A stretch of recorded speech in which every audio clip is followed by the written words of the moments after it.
Okay, so a quick little video. My lawn is 10 weeks in. I'm pretty satisfied with the way it's gone. It put in right at the end of summer, going into the autumn. The first 2 weeks that it was in was extreme heat. 45 was about the average. I didn't put any fertiliser down. I just kept the water up for the establishment, and it did really well.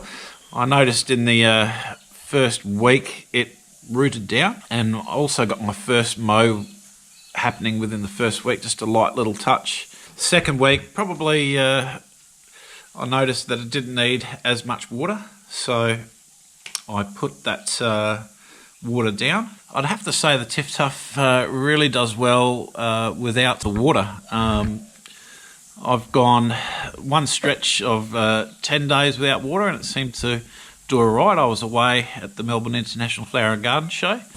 Fairly good coverage, nice and green. I'm now caught up on the autumn program. Just got to say that a real important product for autumn, preparing for your winter dormancy, is root builder. A lot of people just get the fertilisers, don't worry about the kelp.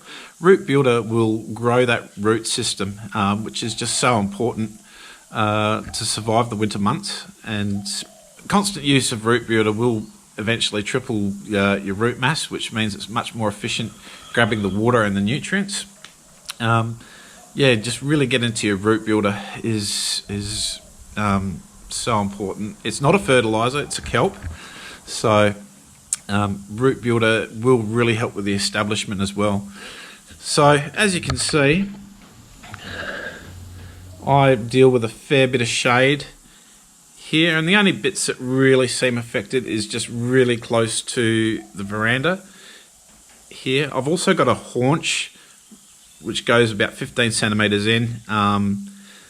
This bit here as well is like where the trench is. It's dropped a bit, so I'm not too concerned with it. You know, I've had a few people say, "Oh, you know, oversow with some perennial rye." I'm not going to do that. This is the area that gets the most shade, so that's probably the worst affected, and it's mainly just the haunch. Over here, there's a few scrapes because it sort of like drops here. There's a bit of a drop with the irrigation line as well, so you know, I'm sure that this time next year that will not be as bad. You know, it needs a growing season. The sun will come much closer here. This will get a full load of sun come the summertime, so that'll create some active growth. And with the top dress, it'll look really neat. All in all, it's you know, it's a lawn that's being established in autumn, so it's I wasn't expecting it to be in super condition. There are some lines starting to appear, and as well, you know, the lawn has you know, got a few levelling issues. You'll always get that with a new install. No matter how level you get it, you'll just get some movement as it grows in. But all in all, really happy. You can see that she's a nice green, looking full.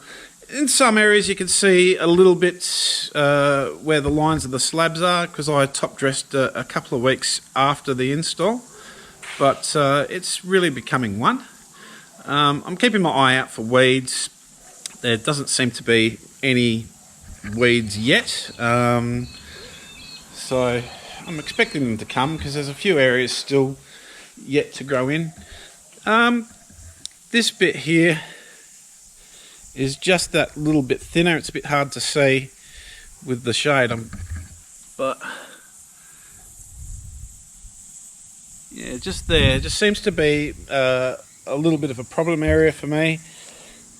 The ground was really hard underneath there, as compared to over here where it was really soft. It was just all different everywhere. Just before I did my install, I tried to get it as right as I could with the rotary hoe that I had, and then tried to flatten it down. And so yeah, this seems to be a bit of a hard area. Look, it still looks green. It just looks a little bit thinner than the rest of it. But again, coming into spring, do a scarify, do a renovation, that'll all sort itself out, I reckon. I've got a little bit of a high spot there as well, and it sort of drops away. So again, that will be fixed with my spring renovation and top dress. There's this area here which I haven't finished yet. So I used it as a bit of a test area for a couple of things. I ran a bit short. I was about 3 or 4 meters short on the lawn that I was given. I told them 65 square meters. It's probably needed to be like 67 or something like that. But as you can see here, I've got a fair bit of growth and fill in.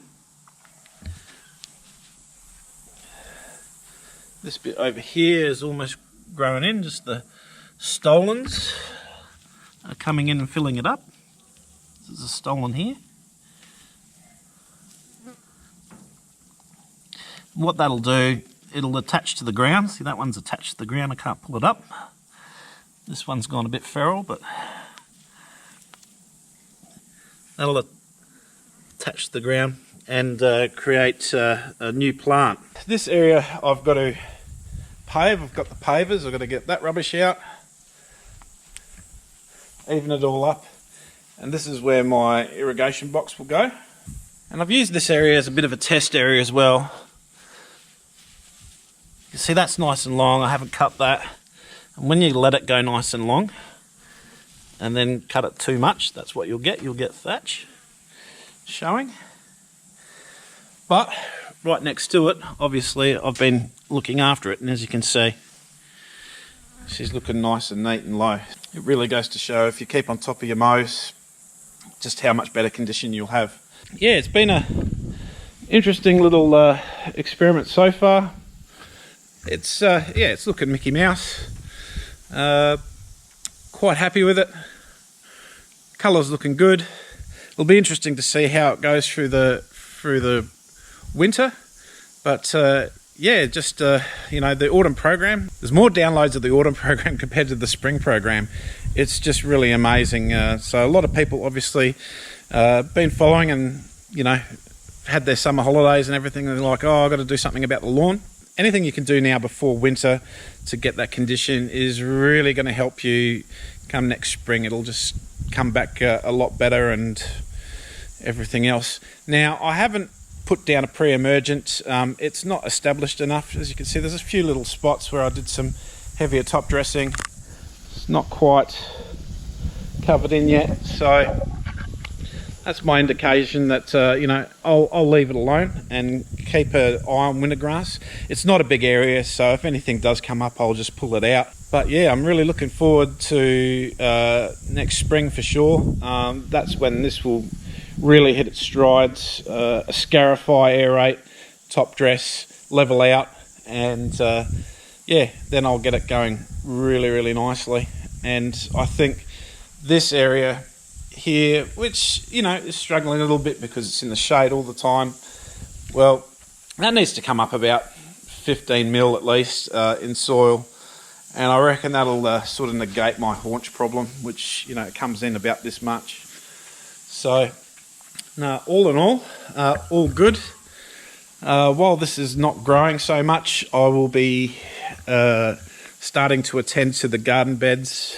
Look, the Absco shed, it really sets off this yard, I've got to say. It's a nice little centerpiece. I've got to put some more pavers down, pavers to the grass, and just sort that one out. And then, you know, sort out that back corner, which is just at the moment rocks. I'm going to pave that, so that's another big job. I've got to get some more pavers. All in all, this is coming together really, really nicely. Certainly the family's enjoying it. So they come out in here and muck, you know, Heidi comes out in here and plays quite a bit on it now. She likes it. It's ready for the dormancy, and it'll be interesting to see how it copes with the winter weather, and I'll keep you guys updated. One thing I have noticed compared to Santa Ana, it's very, very much like Santa Ana, is that I'm just getting less thatch.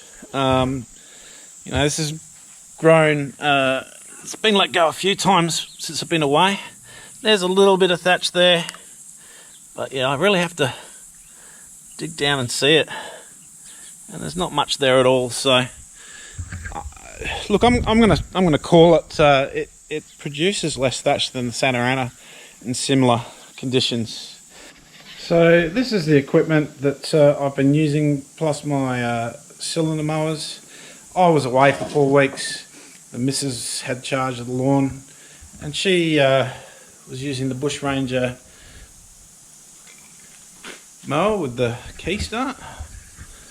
Nice and easy to start, you just turn the key.